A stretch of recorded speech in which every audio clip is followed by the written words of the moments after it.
Welcome to Stadium Review episode number 13, as we're at historic Lambeau Field, the home of the Green Bay Packers.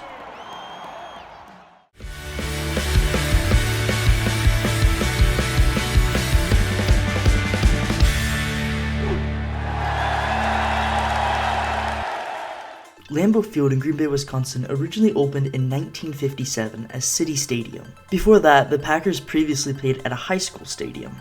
The stadium was then renamed in 1965 to Lambeau Field after founder, player, and coach of the Green Bay Packers, Curly Lambeau. 3 years after that, in 1968, the street outside of Lambeau Field was renamed to Lombardi Avenue after legendary Green Bay coach Vince Lombardi, who the NFL Super Bowl trophy is also named after, the Lombardi Trophy. Following the completion of major renovations in 2013, the stadium now has a capacity of 81,441, which makes it the third largest NFL stadium by seating capacity. Lambeau Field is also the oldest NFL stadium in use today, and the third oldest stadium in American professional sports, behind the Chicago Cubs Wrigley Field and the Boston Red Sox Fenway Park. We headed up from southeast Wisconsin on Christmas Day to watch the Packers play my favorite Cleveland Browns, and we even passed a sign for Cleveland, Wisconsin. Along this drive, it really highlighted just how isolated Green Bay is as a city. Before moving to Wisconsin, I really never realized how small Green Bay actually is, as it's the smallest city in all of North America's Big Five sports leagues. The city of Green Bay has a population of just over 107,000 people, making it the 272nd largest city in the United States, and the metro population is just over 320,000. Since Green Bay is such a small market, from 1933 to 1994, the Packers used to play a few home games a year in Milwaukee, which has a much larger population. However, today, nearly the whole state of Wisconsin is Packers crazy. And the Packers are what I like to call a small market yet big brand team. So when I say that, I refer to the identity of the team, as they have a huge historic presence and lots of success, gaining them a huge fan base around the world, as their iconic G logo is easily one of the most recognizable in all of US professional sports. And for comparison, the second smallest city in North American professional sports is Winnipeg, Manitoba in Canada. The metro population in Winnipeg is over 778,000 people. And the second smallest market in United States professional sports is Buffalo. However, their metro population is over 1 million. Getting to the stadium isn't too difficult, as a lot of major highways lead into Green Bay, and there's a lot of different options for parking around the stadium, including people's front yards. My main suggestion is to make sure you get there early, since Green Bay is a smaller city, yet the stadium holds over 80,000. Lots of people travel from outside of Green Bay to get to the games. We had a nice spot to park pretty close to the stadium, and I got my nice flags up for some tailgating. As you can tell, I was very, very proud of my flags. We had a quick walk to where some of the pregame festivities were happening, in an area just west of the stadium called Titletown. This place was recently developed for some good pregame atmosphere, which includes a lot of places to get food and drinks, as well as some ice skating, some snow tubing, and some great places to hang out. There was a DJ there getting everyone pumped up with some good hype music, as well as an ice carving demonstration, which had a good Christmas theme to it since it was Christmas Day after all. Outside the stadium to the north had a large Christmas tree that was lit up, as well as several statues of Packers icons. Here's Curly Lambeau, and here's Vince Lombardi. The stadium walls are made of a dark brick, which definitely gives it a nice old-timey feel to it. And as we went in the gates, I noticed this old-fashioned turnstile, which I think is a great nod to the past history of the building. Even though it's not used today, they still keep it there for the aesthetic. And before we go into the stadium itself, I just want to add that if you're enjoying this video, please consider subscribing below, because we have a lot of other stadium reviews coming up, and if you enjoy this, then you're really going to enjoy those as well. Okay, so through the gates and into the concourse we go. I really enjoyed how open the concourse felt, as there's a lot of natural light coming in. It definitely has a big mix of both old and modern amenities, and I love how all the supports and structures are all painted Packers green.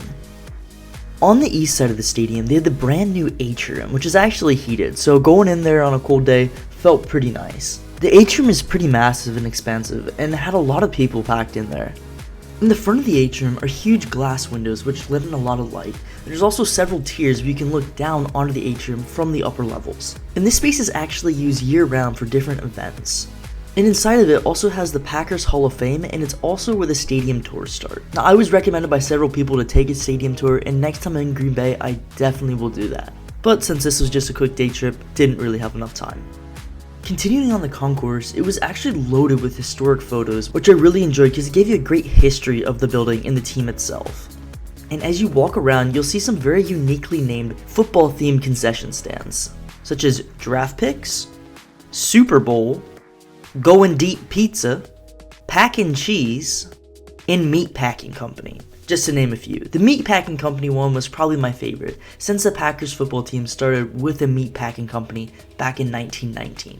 And I'm a big fan of puns, so I thought these were all really clever and I enjoyed them. Now onto the seating bowl itself. Lambeau Field is just one giant bowl with all metal bleachers. On both sides, it has tall press boxes with private suites and clubs in it. And those same boxes are also carried on to the north side end zone. And recent renovations added large seating sections to the south end of the stadium, which are actual individual seats rather than the bleachers. Now, I'd imagine the bleachers would be pretty cold on a day like this. However, for $8, you can rent a seat to snap onto the bleacher itself. But I don't think that's a great investment considering that most of the game you stand anyways. And thankfully, they put down some nice salt so when you're standing for the game, you won't slip and fall. How thoughtful. Since we were in the stadium early, I went down to watch the Browns take their warm-ups, and I was taking a nice panoramic video of the stadium when this happened. Hello, Lambeau Field! We encourage everyone to enter the stadium early so you don't miss any of the game day action. It's now 60 minutes to kickoff, and with that, we remind fans to get into the stadium with a large moving fireworks display. Welcome to Lambeau Field. Come on in and see us right now!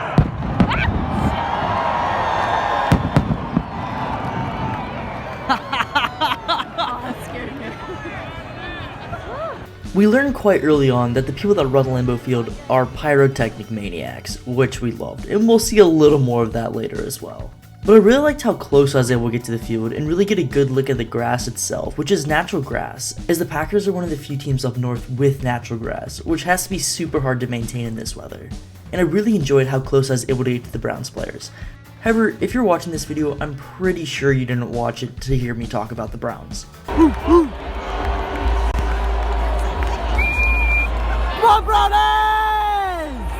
After the Browns filed out of their narrow tunnel one by one, met with a clattering of boos and me cheering, then came the guys that you're really probably here to see.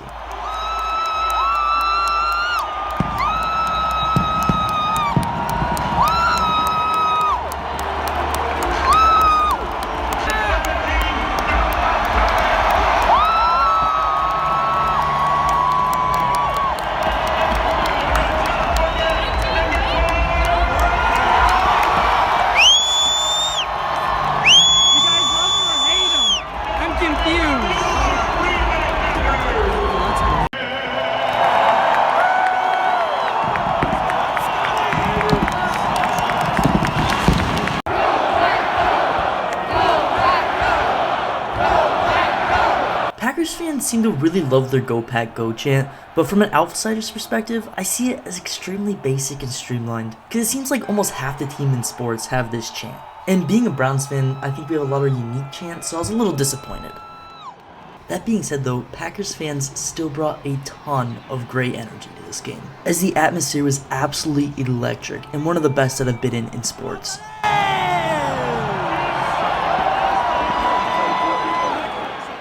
We got to see many Packers traditions on display, like singing Roll Out the Barrel.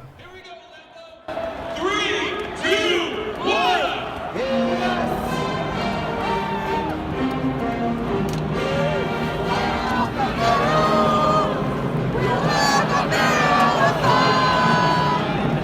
And jump around.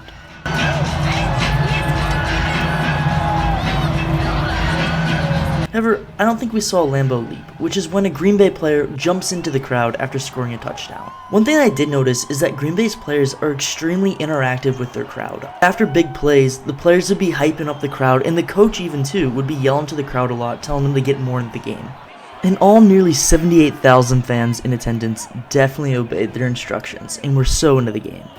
During the game, we got some food to review. So first up, since we're in Wisconsin, had to get some cheese curds, and these were pretty good. They were hard to find, but definitely worth the search. And we also got some giant hot dogs, which were pretty decent. So the game itself was actually a lot closer than I anticipated. However, it seemed that I was bad luck, because whenever I filmed the game itself, the Browns would always do something really stupid, as here they threw an interception.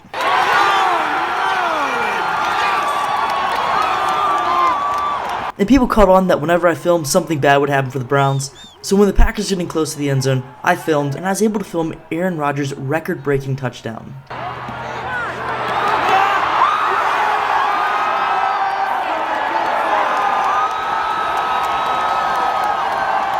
Which made him pass Brett Favre as the all-time touchdown leading quarterback in franchise history. And Brett Favre even had a little message for him on the video board.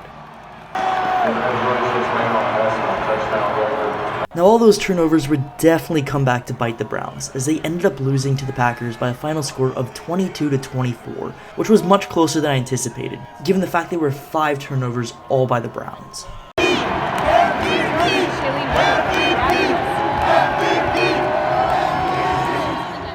And for a souvenir, I was able to pick up a program from one of the program stands. I would have got something a little more Packers, but wearing Browns stuff, I couldn't bring myself to do it. I do cheer for the Packers when they're not either playing the Browns or the Bills, but on this day, a program is what I'd definitely settle for. Thank you so much for watching today's episode. Lambeau Field was an absolute blast, and Packers fans were super nice to me, and it was just an overall fantastic experience. If you stuck around to the end of this video, be sure to give it a thumbs up and subscribe to the channel so you can always see future videos just like this one coming up soon. If you've been to Lambeau Field or plan to go to Lambeau Field, be sure to write a comment below and let me know what you think. Once again, thank you so much, and I will see you again very soon for another Stadium Review episode. Thanks. Bye.